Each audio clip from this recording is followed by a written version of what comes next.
and desire that move us away from the I. The I. The I is the very essence of who you are. But the me is the reasoning and the fighting in the mind that make us do things that we ought not to do. And when we're doing things that we ought not to do, what happens is that we destroy the I. We destroy the I. And the I is important, nothing wrong with the I. When Friedrich Nietzsche, he came about with his dissertation and he was so concerned about the I and want to become and want to know himself, he moved away from the I and he gravitated to the me. And when he gravitated to the me, what happened? What happened? Huh? Disaster. The I, he destroyed the I. And when he destroyed the I, what happened to you? What happened to you? When you destroy the I, open the back door. When you destroy the I, what happened? Lost identity. The I, you have no what? Identity. No identity. And no identity means what? Means you're lost. Means you are lost. So now we're seeing that the strong what? New life.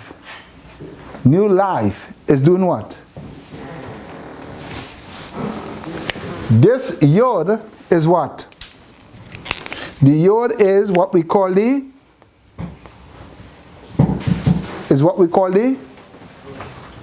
hand. The hand. And what we say the hand is? The hand is an extension of all the ideas in your mind. Anything that you can think about, it must come from your mind. Anything that you do must come from your mind. Could you do anything with your hands without your mind? No. You need your mind in order to perform any type of function, any type of work, any type of design. Your hands are the expression of all what goes on in your feet is that which carries the very nature of your mind. Where you go, what you do, where you travel, what you do, where you visit, what you're doing when you're going, where you're going. Is it peace or is it me? Is it I or is it me? Am I representing the I or am I representing the me?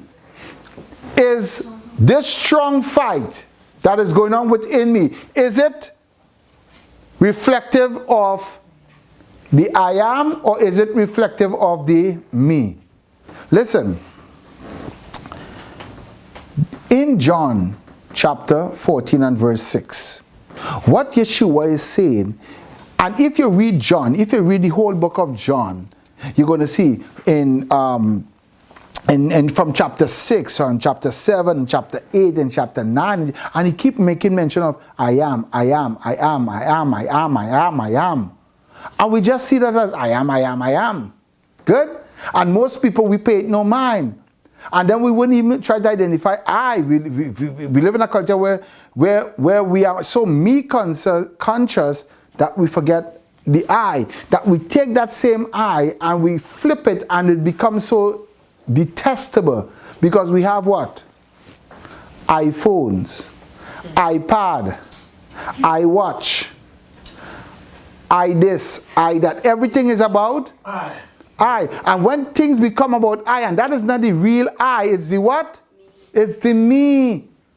And that's the delusion. That's the plan of the enemy, to take you off of the I, because the I, look at something now. The I, any identify with your strength. The any identify with your source of strength and protection. The any identify with the new life that you now have. Look at something. This is the what? New life. This is what? The hand. The open hand that is extended. And this is the strength. This is the strength. So now you have a new life. Somebody find Colossians. Colossians for me. Colossians.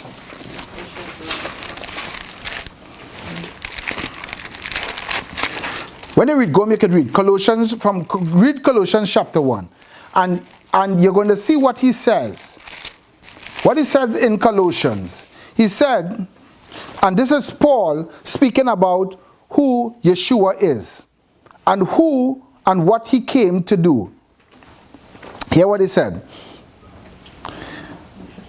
Colossians chapter 1. I'll just read something quick for you.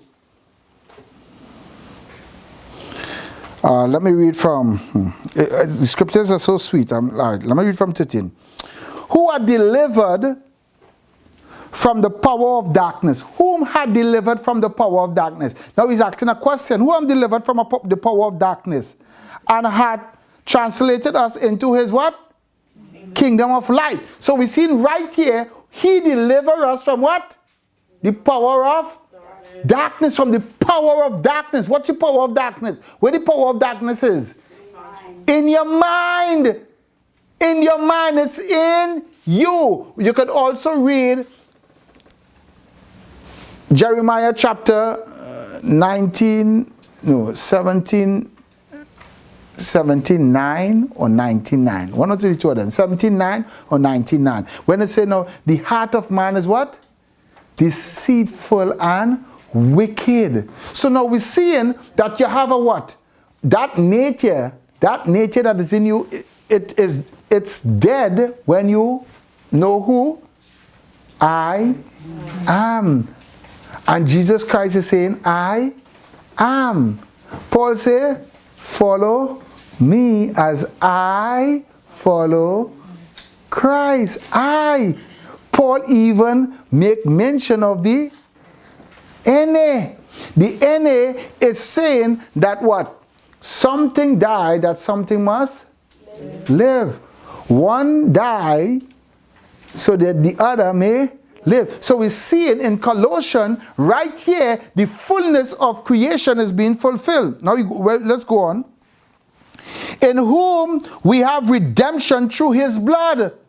In him who we have redemption through his blood. So we see now the I is going through a process of change for who? You and I. He's going through a process of change. Even the forgiveness of dysfunctionality. The forgiveness of what? Distortful thoughts.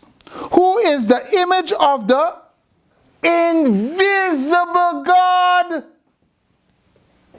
Who is the image of the invisible God? So right there, Paul is even saying that which is invisible was made visible to you. John is saying that. What Paul make mention of in Colossians. John is echoing it because John is speaking about, he is more writing to these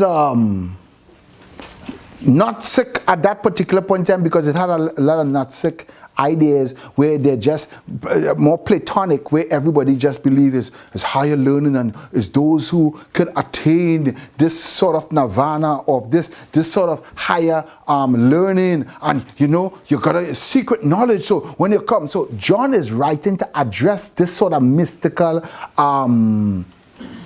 Hinduistic bent. That's right, enlightenment. John is addressing that in an Eastern New Age culture, and this is what plagues our environment right now. So what we're seeing is that what?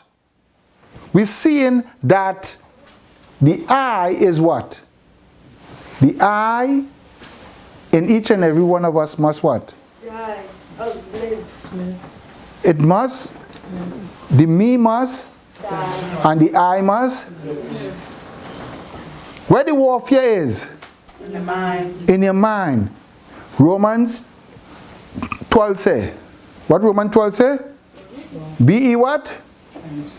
Transformed by the what? Be not conformed to the image of this. Romans 6 says what? We are no longer debtor to the flesh, to the me. I am not debtor to the flesh, me. I don't owe me anything. I owe it all to who? To the I am. Through the I, the finished work of who? Yeshua, the basar that was placed on Calvary.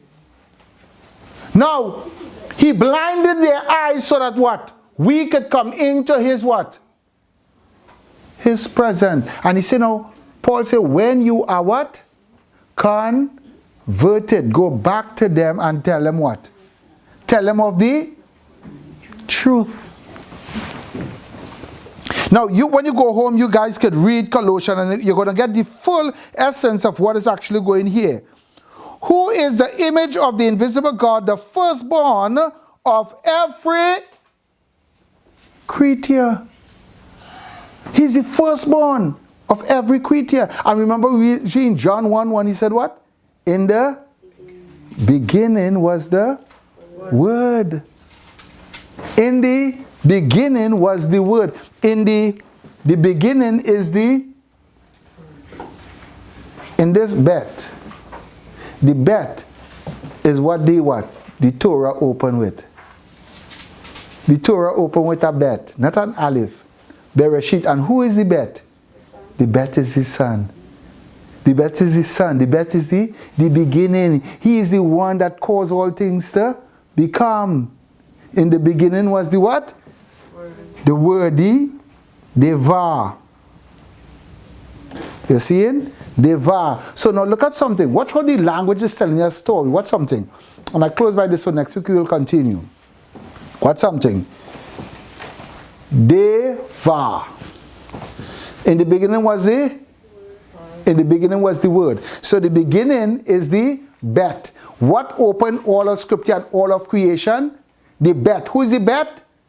The Son. Because if we just put a bar, and we know that word,